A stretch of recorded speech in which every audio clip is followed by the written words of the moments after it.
Right then, have they found yet another loophole? Those tricky Chelsea owners? You ain't so tough with that bad boy tuck. I'ma get it how I'm living, I'ma walk the walk. Outline my lines, I rap through thought.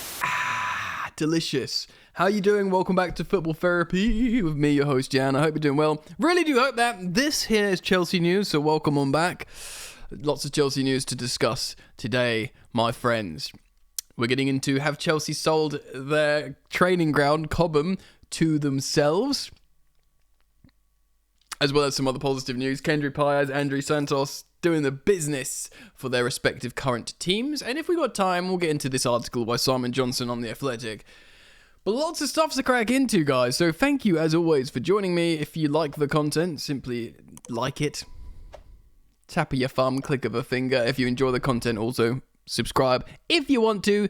If you've chosen to subscribe, make sure you do hit the bell so you get notified when I upload, because that's very, very important. Turn on notifications. Alright, baby girls. This is on x.com, formerly known as Twitter, at SLBSN, who, by all accounts, is a football, media, business, food, tech guy. He's followed by a lot of people that I'm affiliated with on Twitter. I guess he's respected. He is saying that Chelsea, and it's an exclusive, he's posted registration forms. It's hella boring. I'm going to spare you of that, but I'm going to give you the nuts and bolts. They'll say the meat and veg, but that's not what I'm going to give you, unless you pay me enough money. Exclusive. Is this why Chelsea have told Ornstein they no longer need to sell before June the 30th? Of course, there was that soft deadline, Chelsea's big financial fair play problems. Chelsea, of course, told David Ornstein, briefed him, "Now we're fine, mate. We're fine." And this geezer, whoever the ruddy heck he is, who everyone's talking about, and then suddenly made headlines, so here I am reacting to it, is saying, this is what they're doing. They're selling the Cobham training ground to Intra Group, who's a Chelsea owned. So he's saying they're now attempting to, or have already done it, because he's got an application form, an inquiry. He's spoken about Chelsea's operating losses, the tens of millions of pounds that could be generated from selling Cobham to Intra Group. Now, of course, that's not like us. We wouldn't sell our own assets to ourselves to generate money. Oh, jest, obviously. Of course, we've already done that just recently, with the two Chelsea hotels outside Stamford Bridge. We sold them to the Blue Co Property Company, which is the sister company to Blue Co. Very cynical / intelligent / creative way of doing things. Chelsea were also very clever, or should I say Blue Co were very clever with how they've done it, because they've sold the hotels in such a way where Chelsea as an institution, as a club, can keep generating revenue from the hotels to put into Chelsea's books. So it's not, we've done nothing wrong, nothing illegal, it's all by the books. We're not doing hashtag 115 charges, we're doing it all over the table and all by the rule book, but we're looking at that rule book and we're saying, right, look, you could say it's cynical, people can call it cheating if they want, but ultimately, what this represents, this selling the hotels to ourselves, selling Cobham to ourselves, these different sister companies, what it represents is these guys doing their job really well. So, the money people at Chelsea, and indeed any football club, what is their job? Their job is to exploit, to optimize, to maximize ways to get to what they want to do. And what they want to do right now is put as much money into Chelsea as possible to juice it up so Chelsea can become not just a winning machine, but a bigger money-making brand as soon as possible. Because the sooner you get there, the longer you can generate the good stuff, the juice, the revenue. So they want to put in as much money into Chelsea as quickly as possible. We've seen that with the squad, with the investment. Obviously, they've got the money on the side that will go into the stadium, but that's separate. And but in the meantime, they need to get more money to abide by these PSR and FFP rules, and they're doing that, man. Like, you got people, non-Chelsea fans, like, hey, they're cheating. You got non-Chelsea fans that have gone, fair play, they found a way to do it, and they're doing it all above board here. And yeah, it's really, really impressive. But what does this mean? So I was laying in bed last night thinking about this because I was reading about this in bed. Yeah, no Pornhub for me, mate. Property application forms. That's what gets me going. Anyway, I was thinking about this, and I was thinking about Chelsea. Like, how is this gonna affect us? Like, as how is this gonna hurt my club? Like, selling. No, don't give so much. Care too much about the hotels. Like, well, the whole stadium makeup's gonna change. But Cobham, the training ground, the holy ground that spawns world class, amazing footballers, that not being owned by Chelsea. What does that mean? Is that like bad? Is it like, amputating a part of the club we love? And I thought, no, not really. Because I just deeped it and thought, well, Chelsea's going to be owned by Blue Co for 10 years. They're not allowed to sell their shares for another 8 years now, say. So for 8 years, they're going to be running like this. But if they did sell Chelsea as a club, in best part of a decade's time or whatever, the people who purchase Chelsea separately will have to purchase Cobham, I guess, back, or it will be included in the sale and they'll just restructure it. Because you can't sell like a big six football club without a training ground. So they just have to. It seems like a fleeting and temporary separation, So yeah. What do you think, guys? Because this guy seems adamant, right? He's just like, this is what's happening. This application's done. They may have already done it. Of course, other newspapers and online news sites have spoken about it, so I wanted to react to it here. As always, I want to deliver it to you, my dear sweet viewers, subscribers, friends. Let's talk about Chelsea footballers. Kendry Páez with a goal and an assist last night to help his side win 2-1. So the very young teenager was involved with both the goals that saw them win the game for Independiente. And it was a very late winner as well. This kid's amazing, bro. And I'm just watching his penalty now. Bottom corner, bang. Yeah, goal and assist. He's the superstar. He's a young teenager, but he's the guy. Amazing. I feel like we'll reflect on this transfer more and more positively as it gets closer to when he joins after next season. And indeed, when he joins and develops, we've got a superstar there. I know everyone's obviously understandably excited about Estevão Willian, the other young South American, the Brazilian that looks like it's about to go over the line, called Messinho. An Argentina footballer from Argentina. No, a Brazilian footballer named after the Argentina GOAT, which is feels like sacrilege, but still, Messinho as well. Let's talk about Santos.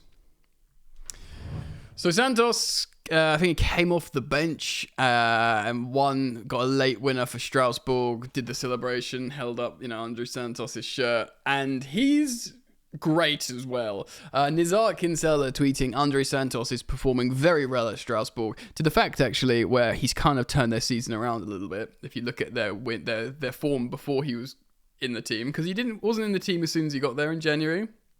But if you look at the form previously and after, he massively turned their fortunes around.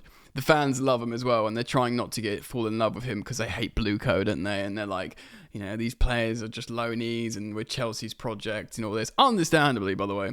But Nizar tweets that he's performing very well at Strasbourg, and there's a good chance he stays for another season. The midfielder, of course, got the last-minute winner in the derby. So it's a game that means a lot against Metz yesterday as well. So the fans absolutely loving him. And to be honest, if they have a little bit of stability, sign some Strasbourg, sign a couple of players that they need, and keep Santos for another season, which I think might be quite good for him in his development, then maybe they'll feel a bit happier, and they're like, actually, if Chelsea's going to loan us good players for 2 years, rather than 6 months, then maybe this could work. Maybe the big brother model can actually see us go up the Ligue 1 table, and this, maybe before long, the protests will stop, and everyone could be a happy multi-club model family. Because it's not always like that. I know everyone's talking about Girona, who are part of the City group. Man, they're owned by Man City. They've qualified for the Champions League. Hold on, pause. How's that going to work if they face Man City in the Champions League? Well, the RBs did it, didn't they? So they found a way. Anyway, young, amazing footballers. Superb.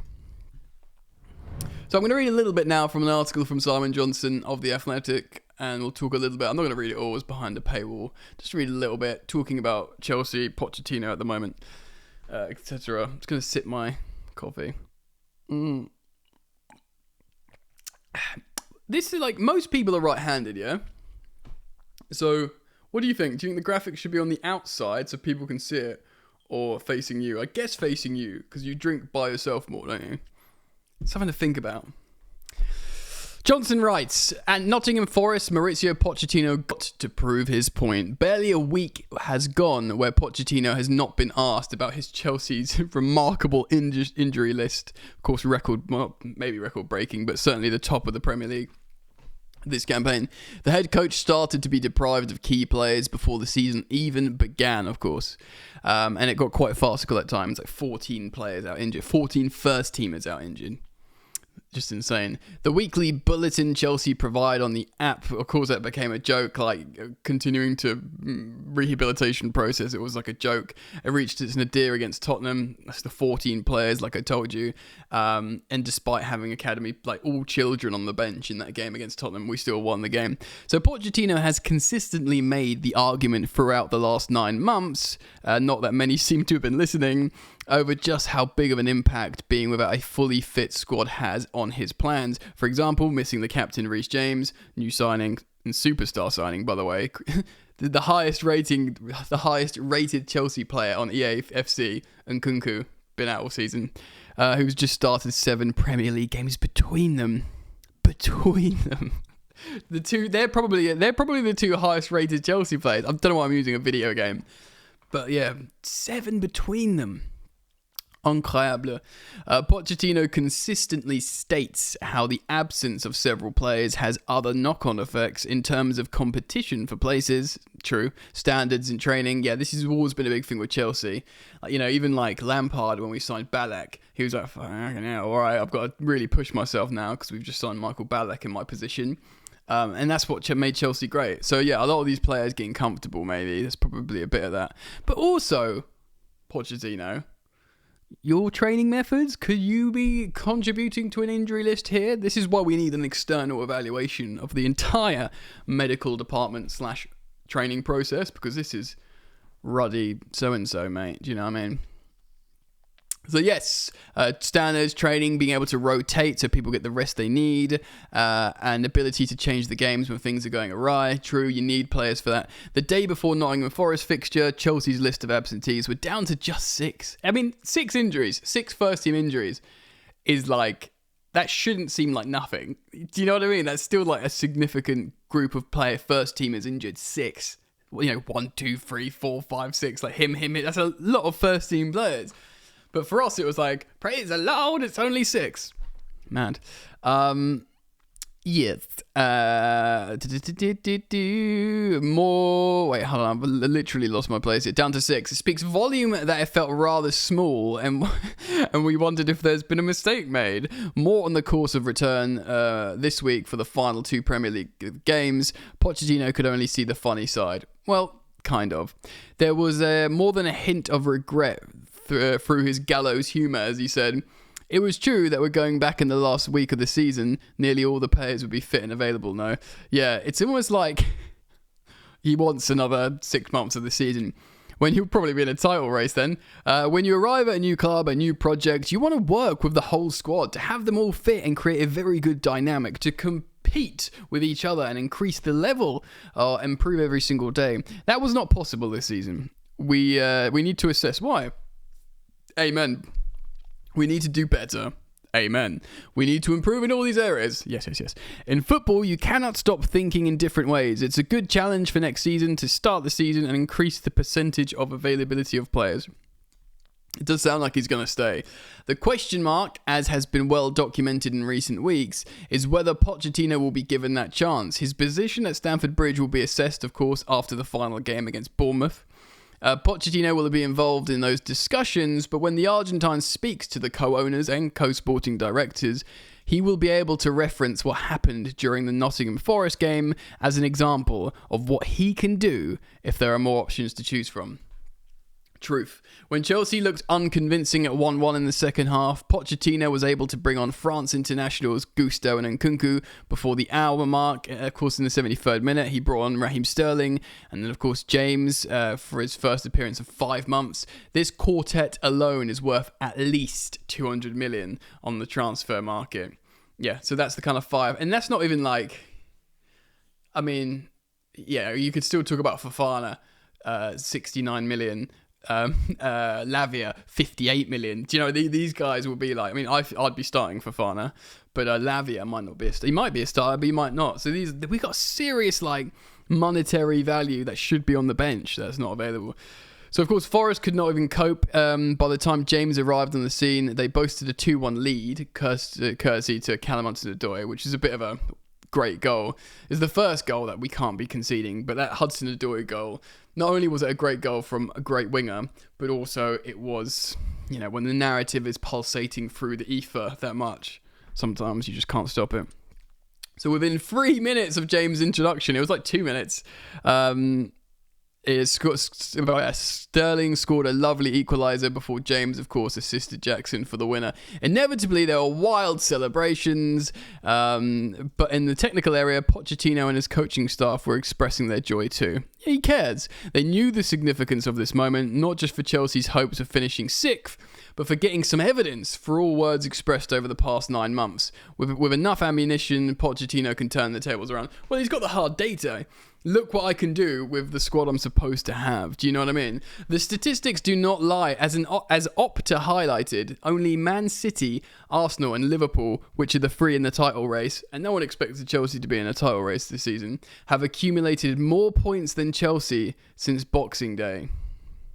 So, yeah, so since this year, we are a top 4 team, and that's because we've had players back, maybe because there's been slight improvements with like Madueke, Mudryk, players just getting better as well. You know, Jackson finding a bit of form again. They have won 9 of their last 11 Premier League matches at home. That is amazing. Our home, and remember, Stamford Bridge turned into a brothel where everyone could score and we just couldn't buy a win. Do you remember? Our away form was better than our home form. That's turned around. With 9 out of 11 wins. Like the other 2, I mean, are they even losses? One a draw maybe? Still, like, it's incredible.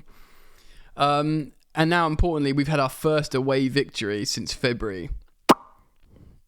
And it was tough, Nottingham Forest, man. It was a party. They were safe in the Premier League. They were expressing themselves. It was a 5:30 kickoff at home. The atmosphere is amazing. You know, you got like Gibbs, White, and Hudson-Odoi feeling themselves. Yates doing well. Like, it was a tough. The pressure was all on Chelsea, and we've been poor away from home. So we passed that test really well. Anyway, look, Pochettino also goes on about how the data in expected goal difference. So, you know, expected goals against, goals for, and then you have an expected goals difference at the end of the season. Chelsea are 4th. Okay, missed the transition button. I was trying to be dramatic. JJ Ball of The Athletic of Tifo was also referencing this, that we are in the top 4 for expected goal difference, which is wild. Even now, like, I know we were like, you know, top 4 team statistically for the first few months and we weren't getting the results, but that sort of fell away and everyone was like, nah, Chelsea are just bad. But to claw our way back into that hallowed theoretical data ground, but you know, if we finished 6th and are a top 4 team in terms of data, that's still very, very good. Anyway, look, lots of stuff to happen still. We'll see what happens, but let me know what you think of this video, your thoughts of everything I've spoken about, the youngsters from South America, the training ground, Cobham being sold, and indeed the stuff about Poch here in Johnson's article. And I hope to see you guys back here very soon. Kisses.